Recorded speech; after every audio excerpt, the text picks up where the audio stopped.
Hello, everyone, and welcome to Flow, a place to help you grow.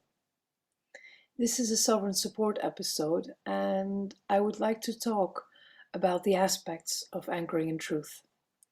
I've done a few hour-long videos about this, and I do find them very interesting, although the sound could have been louder, and I'm sorry for that. But it might be a bit much, 1 hour and sifting out what interests you most. So I'm going to make smaller videos about aspects of it. And I hope that in this way it's maybe more accessible.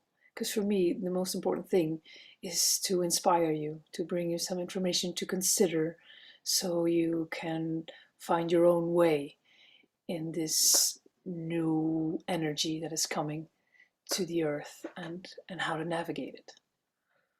So what I would like to talk about now is the first aspect that for me is really important, connected to anchoring in truth, and that is sovereign thinking. So for me, sovereign thinking, that just means making up your own mind, not believing what you're told, not following blindly what's being held up as the truth, but just go and explore, get different views, get a wider perspective, become more inclusive in what you connect with that information. There's a lot of things going on. It's never as simple as it's made seem. But we have a lot of channels nowadays to dig deeper. So dig deeper. But I would also strongly ask not to just use your mind, but also use your heart, your attunement. Feel what rings true for you. See what resonates with you. See if there's something bugging you in the back of your mind, thinking, I'm not sure if they're telling us everything, or like it doesn't make sense on a certain level. Like if they explain to us why there's a war, our mental mind, I'm sure it can follow. But our heart usually is like, nah, mm-mm, this is not something that I feel supportive of. This is not something that I think is a good thing. It just doesn't feel right. But then the brain takes over, the mind, with the reasoning, and we follow it. That's the first reason why wars can be held anyway. I mean, if we as humans weren't able to override our feelings and simply focus on the mind, I don't think we would have a lot of wars. But since the mind has become our executive leader instead of a tool, we're able to do a lot of things that actually for our feeling don't feel good. Just think in your life, things that you're doing that you feel are not really right, but your mind is telling you that there's a good reason why you're doing them. I'm sure you can come up with a few examples. Take some time to explore this and then use that as a jumping point for the next time when you're being told something, to try and look at the bigger picture and not just using your mind, but also listening to your heart, attune to the matter, and see what comes up. There's a lot of intelligence in the field that you can pick up on. You know, this amazing body is hardwired for connection to everything that's outside of you. You're connected to it in many different ways that we're just discovering or rediscovering again. And we can use all of that together to make up our mind. Well, we shouldn't even make up our mind because then we're still talking about the mind, right? To feel what resonates and what you can support. Now, to fine-tune that ability, it's also important that you enhance the connections to yourself. We're hardwired for connection to what's ever outside of us, but also to what's going on inside of us.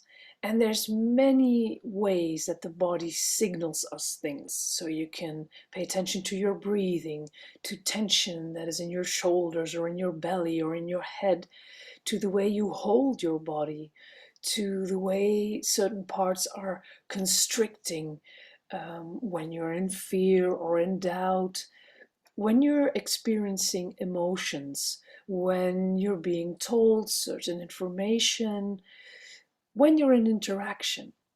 Try to take a little part of you as an observer of you and just observe what's going on with your body, how you're feeling, how you're breathing, what's going on. And if you can, also observe how your mind is playing with that, how it's trying to escape it or ignore it, or there's many different ways that the mind is helping us to ignore all the other signals that are coming in.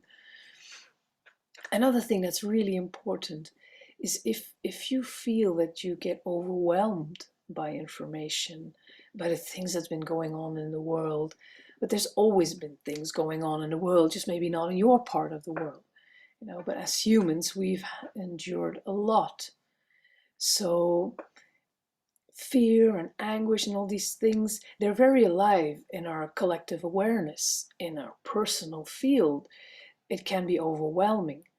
So one of the things that you could do, and I think this is a really important exercise, is that you can just close your eyes, and in this moment, you are safe because you're sitting here, you're in front of a computer watching a YouTube video. So essentially, in this moment right now, you are fine. And so in 5 minutes, you'll still be fine. Take this knowledge to now, in this moment, with your eyes closed. You are fine, and you're gonna be fine for the next 5 minutes. So release fear, release anguish, and not just from your mind, but let it flow out of your body. Just use your breath and allow your body to relax as much as it can in this peaceful feeling. Bring peace into your body, literally. For these 5 minutes, you are fine. Nothing is going to happen. So take this time to experience what it feels like to be relaxed and to be fearless, to not be in anguish, but to just be. You don't even have to focus on feeling happy or joy or good. No, just be in peace. Nothing is going on. And you breathe that in and see how deep your breath can go and what it does and where you have tensions, and release that. And before you know it, you'll be doing this for 10, 15 minutes. And that's brilliant. But if not, stay with the 5 minutes, even for 1 minute. If you can give yourself 1 minute of peace a day, even if it's just that, then you have had 1 minute of peace. And your body knows what it feels like, and it's been in your awareness. And so the next time, it'll be a bit easier to connect to that feeling, to sink into that awareness. And basically, you're training yourself to know what you feel like when you're at peace. And then you can just extend the time and expand the experience and try to bring more peace, especially in situations where you're feeling really overwhelmed. Just try and connect to what it felt like to be in peace and bring your body in that state. Pay attention to where your tensions are and do something to relieve it. Like just move a little bit or rub it a little bit or take a bath. Take a deep breath. There's many things you can do to help you to navigate yourself. So you can come down out of overwhelm or fear. And when you're in this more basic state, it's easier to discern what feels true for you because you can feel a lot better. When you're in a state of fear, you can't really feel what's going on because you're in a state of survival. So you need to relax first to practice discernment, to practice attuning to what's going on, what's coming in, and how you feel about that information and if it rings true for you. Another aspect of that is that it's really important to know yourself. Know what your sensitivities are, your tricks and your treats, how you handle things, what is important for you, what is difficult for you, things that you still want to learn or habits you want to get rid of, but also things that you're good at and that you have affinity with or that you really like. So they speak to you.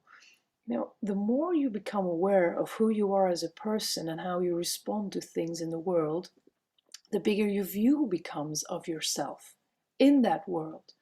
So then when information comes to you, you can take that into account. You know how you think about that information in general. And then let go of that and look at it from a different point of view, from a different perspective, Play the advocate of the devil, as they say. But that's a really good one. Look at it from a different angle, just to see if there's something there that rings maybe true. Like, okay, maybe it's not as single-minded as it's being told. Because in the system we live in, and it is a system, I'll talk about that in the next episode more, but for me it's a system that we live in, and we're being told that this is the way things are, and that's it. And you can't really go outside of it. This is becoming very apparent with the whole COVID thing. It's like, this is it, and you can't think outside of the box. But there's a lot outside of the box, and it might not be all true. I'm not asking you to judge. I'm asking you to become aware that there's a lot more going on. So you don't take for granted that one line that they're telling you. Now, what's also important about this is the mind, which still dominates us very much, is trained to keep the patterns, to attach to it, because that's safe. That's what we're taught is safe, to stay within certain thinking patterns, to perpetuate and keep moving in the system, not go outside of it. That's not safe. Things can't change too much. They have to stay where they are. We will adapt. Of course we need to make certain adjustments, but we'll still try to uphold the system. And for the brain, that's just a normal way of being. It tries to stay within its patterns. This is actually very limiting, because in truth, the only constant in life is change.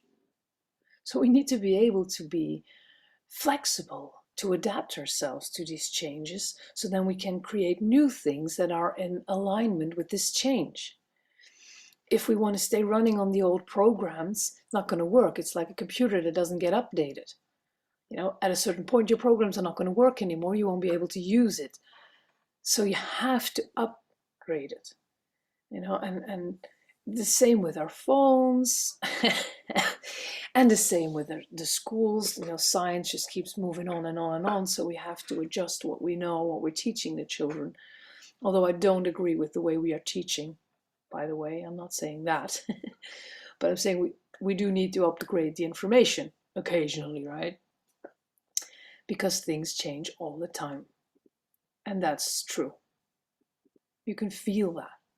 You know this. You experience it all the time anyway. And your mind is trying to hold on to the old to make you feel safe, but it actually is unsafe to do that. because you won't be resilient. You won't be able to adapt. You'll be stuck in the old treadmill, and when the water comes high enough, you'll just drown because you didn't get out of the treadmill. So there's a lot of new energy coming to the world at the moment, and this is amazing. But it's important that you open yourself to it and that you let go of the so-called securities of the patterns you think in, and really open to new possibilities, to new ways of thinking. Young people tend to be really good at that because they haven't been ingrained too much in their patterns and habits yet. They're developing their patterns and habits. So they still can step outside the box, and go boldly where others have been before. It's not new that things change and that there's different energy coming to the world. But if you want to go into sovereign thinking, it's important to make up your own mind about these things and not just follow what's being told. So that's a little bit the things I wanted to talk about in sovereign thinking. Open up your perspective, because real change comes from changing your awareness, from becoming more inclusive in your perspective. So that's a really important part. For this to really be able to discern with all the things that are coming to you, what really feels true for you, you have to navigate yourself. You have to know yourself and be connected to yourself and to your body. This will help you greatly to navigate all the information that is coming to you. So, heart connection, that's actually really important for this. And I'll talk about that as well in one of the next episodes.